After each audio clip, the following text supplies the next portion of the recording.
This year's jazz experiments belong to a project which I call Names, in which I'm just sort of exploring what names mean and how our identities are kind of tied to our names, and the characteristics that we portray can be kind of summed up in a name.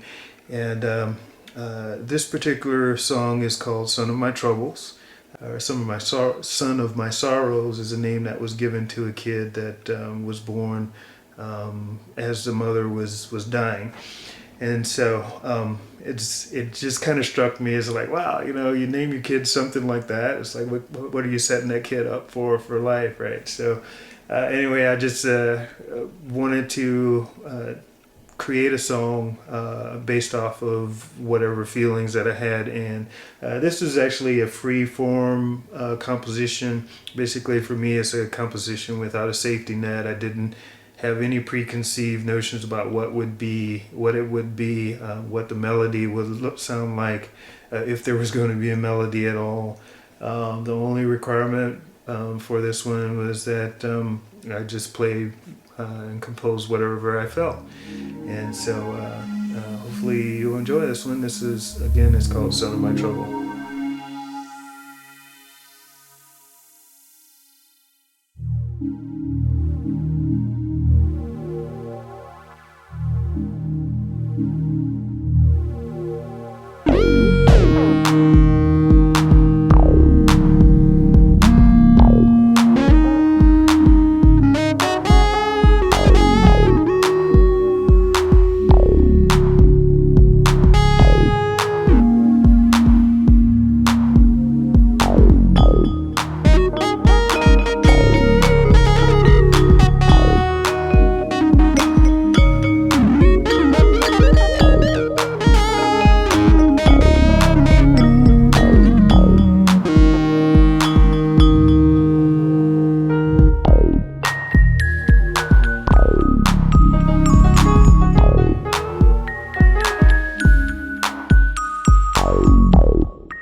for this song, I learned a little bit about chord progressions, a little bit more about the theory behind it and how it's supposed to work.